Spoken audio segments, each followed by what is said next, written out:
Bonjour Patricia. Bonjour Anne. Bonjour à toutes et à tous. Bonjour à tous. Alors, aujourd'hui, de quoi va-t-on parler? Un grand sujet encore. On va parler de la conscience avec Patricia. Alors la conscience, on entend beaucoup parler de ça en ce moment. On parle beaucoup de méditation de pleine conscience, de faire les choses en conscience. Alors Patricia, toi, comment tu vois cette notion-là? Alors, dans ce que tu dis, pour moi, il y a deux choses. La conscience, on va dire, pour moi, elle a plusieurs définitions. Là, la conscience, telle que tu le définis dans ces termes-là, c'est être conscient de ce que ça génère et conscient de tous les impacts qu'il peut y avoir sur ce que l'on fait au moment présent.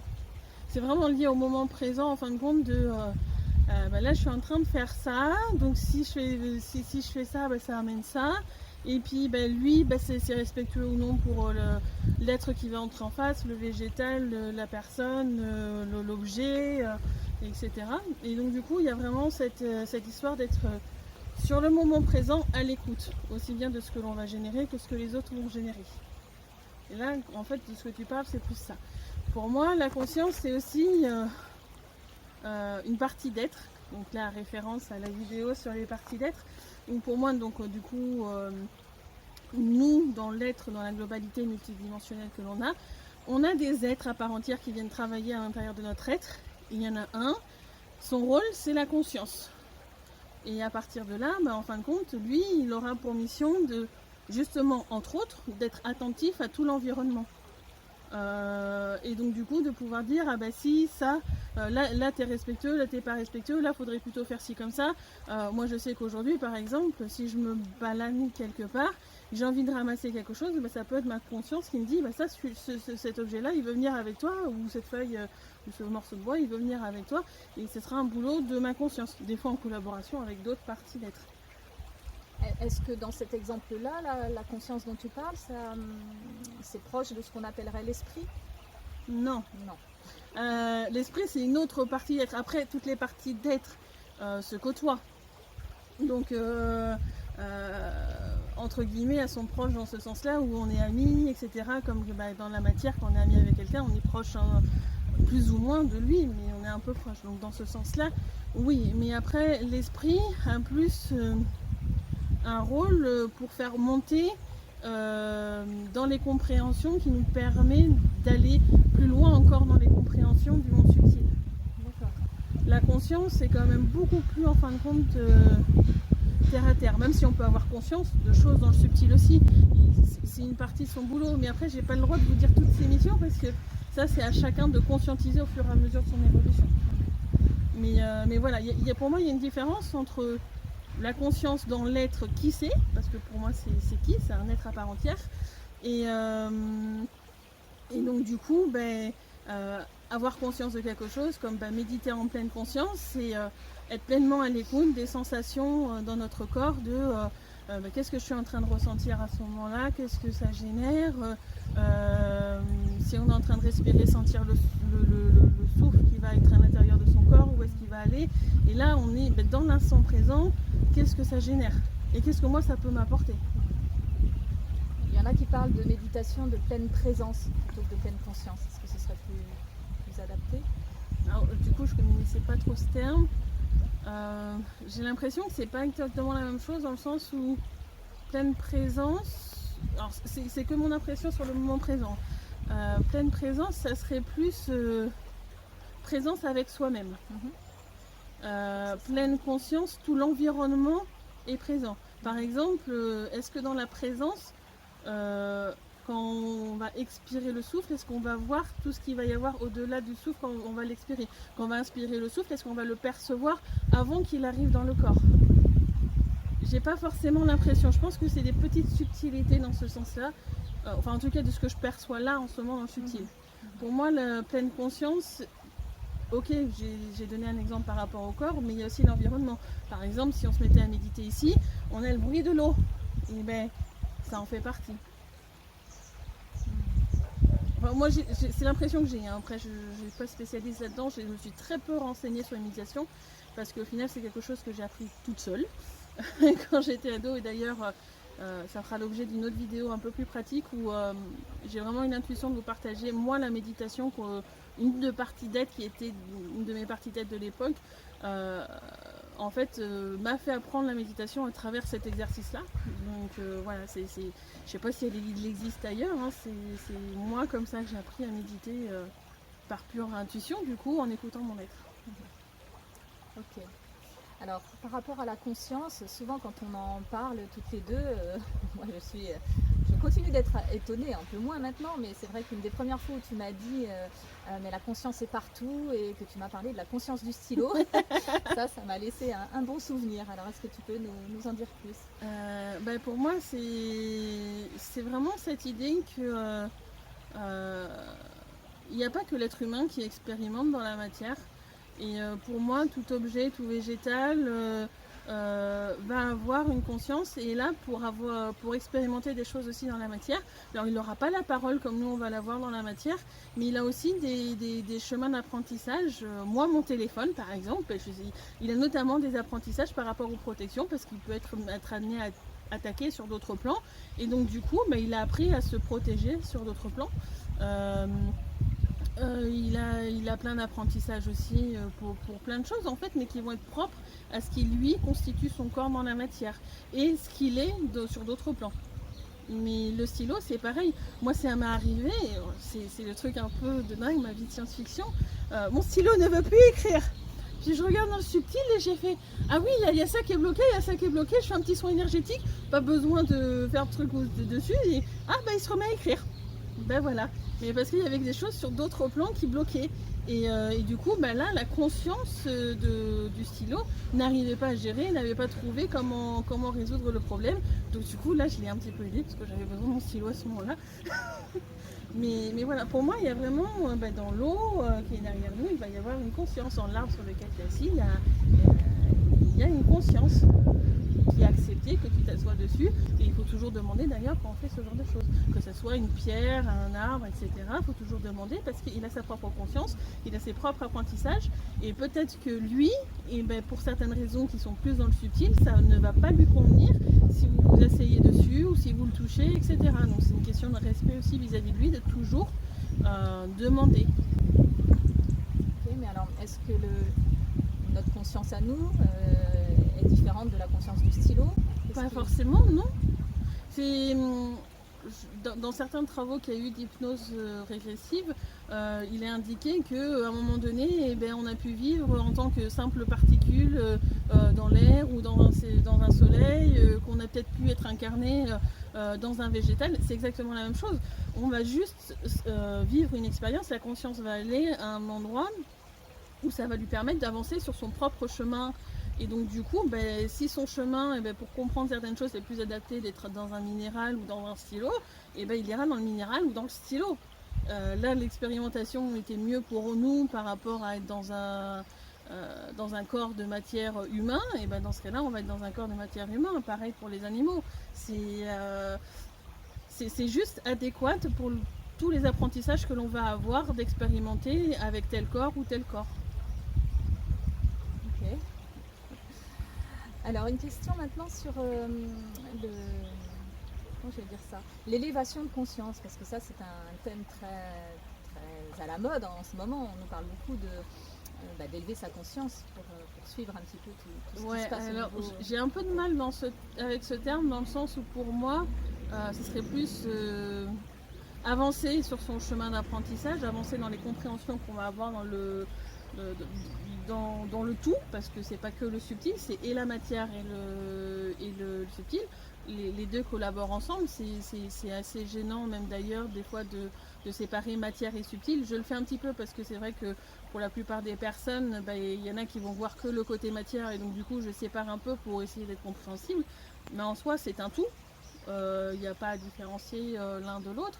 Et donc du coup, au fur et à mesure qu'on va avancer sur son apprentissage, quel que soit le chemin qui est le nôtre, il n'y a pas à dire il faut absolument arriver à cette étape-là, à ce moment-là. Non, chacun a son chemin, à sa vitesse d'apprentissage et ça sera parfait pour lui.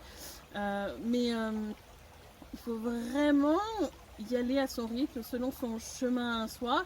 Et l'élévation en soi n'est même pas une obligation. Si dans cette incarnation on doit rester proche de la Terre, et ben ça nous permet d'avoir des compréhensions proches de la Terre. Et c'est pas forcément, comment je pourrais dire, élévation dans le sens de s'expandre et d'avoir une compréhension plus globale du tout.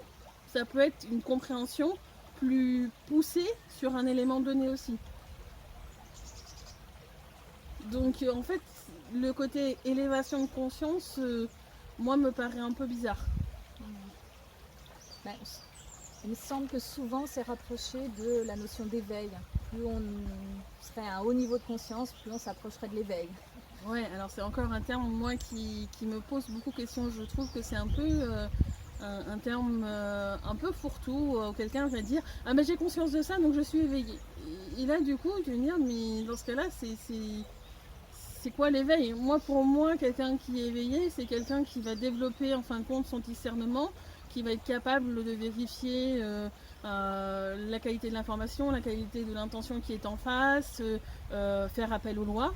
Pour moi, quelqu'un aux lois licites, ça c'est quelqu'un qui va être pour moi éveillé. Moi, de ce que je vois actuellement autour de moi, il n'y en a vraiment pas beaucoup qui sont là-dedans en fait.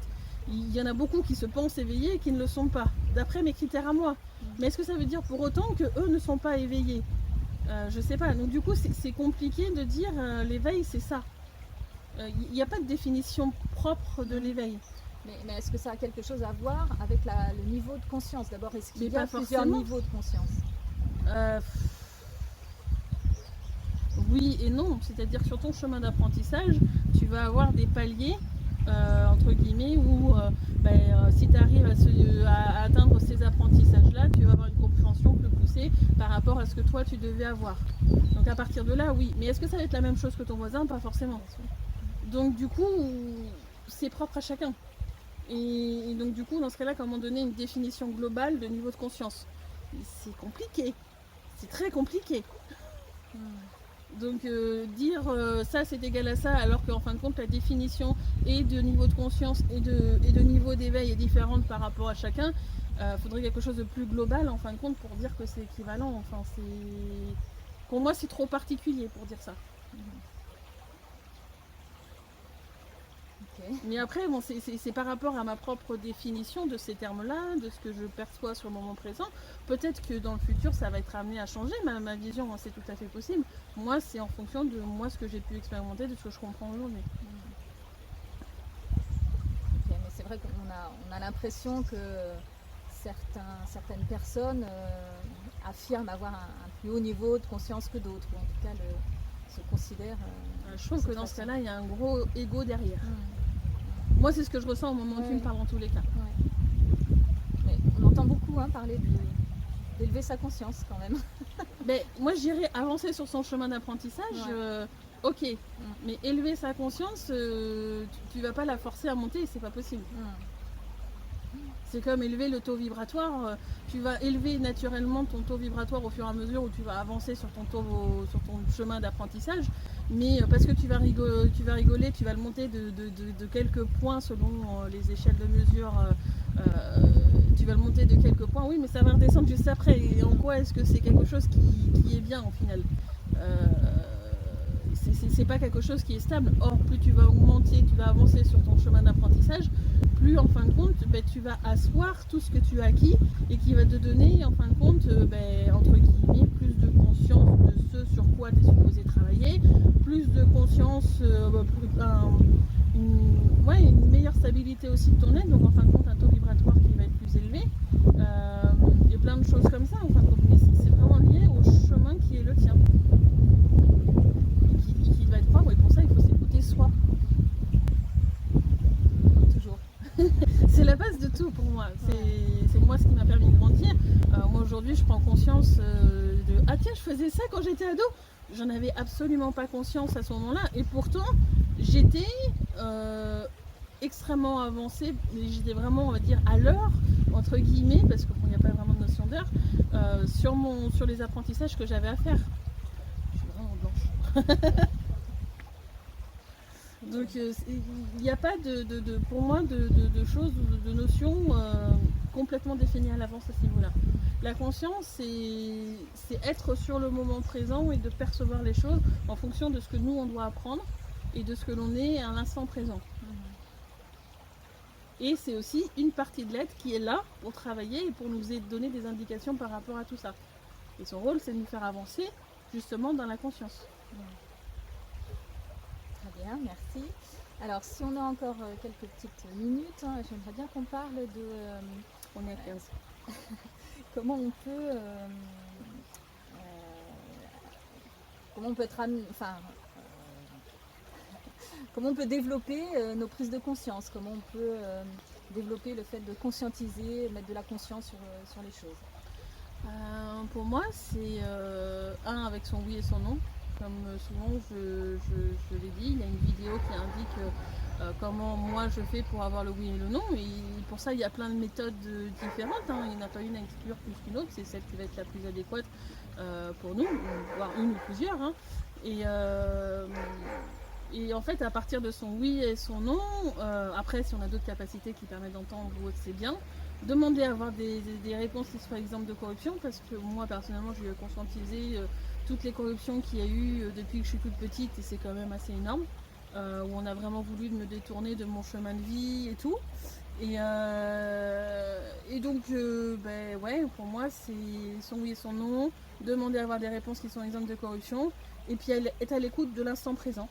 Et à partir de là, moi, ça m'arrive de regarder un truc, ou alors j'ai une phrase qui me vient dans la tête, et puis je dis « Ah tiens, c'est ça qu'il faut que je comprenne, ok ». Et donc là, je me commence à me poser des questions intérieures, avec mon oui et mon non, je vais avoir des réponses, et puis je vais avancer dans la compréhension que j'ai. Moi, je sais qu'aujourd'hui, où j'ai eu des apprentissages aussi sur la parole ou autre, à des moments, j'ai voulu dire à une amie, pour ça, on dit que ça, mais du coup, moi, je serais plutôt, et puis je lui dis une phrase, mais je ne peux pas la finir. Je ne peux pas la finir parce qu'aujourd'hui, ce n'est pas juste pour moi. Et donc ça, aujourd'hui, c'est quelque chose qui va me faire conscientiser. Mais ça, c'est parce que j'ai beaucoup avancé sur l'apprentissage des mots, etc. Avant, quand j'étais ado, ça va être « Ah là, je suis pas à l'aise, là, je suis à l'aise ». Et donc mon oui et mon non étaient plus par rapport à ça. Et donc du coup, il y a des choses qui allaient me venir plus naturellement par rapport à ça. Mais c'est vraiment en étant à l'écoute de soi qu'on avance en fin de compte. Alors, ça peut être en écoutant quelqu'un d'autre et on fait « Ah ouais, là, ça me parle quand même ». Et dans ce cas-là, on va se poser des questions intérieurement par rapport à ce que lui, il a dit. Parce que ce ne sera peut-être pas exactement ce qu'il a dit, peut-être que nous, ce qu'on a à conscientiser. Et en rapport à ça, c'est peut-être un indice qui va nous permettre de travailler dessus, mais ce n'est pas forcément tout le discours.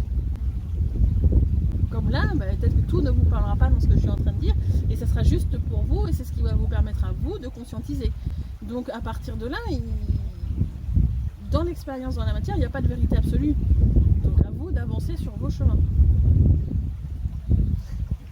Bon, je pense que ce sera une belle conclusion.